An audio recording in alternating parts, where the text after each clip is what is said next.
Changing your profile picture on Grubhub is a straightforward process. Follow these steps to update your image easily. Step 1. Open the Grubhub app. Launch the Grubhub app on your smartphone or tablet. Make sure you are logged into your account. Step 2. Access your account. Tap on the profile icon or the account option located at the bottom of the screen.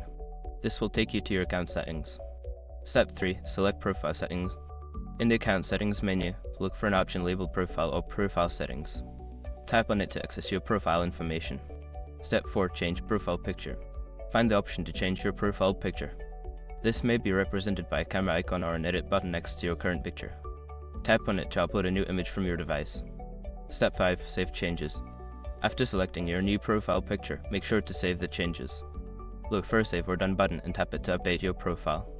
Now you have successfully changed your profile picture on Grubhub. Enjoy your updated look.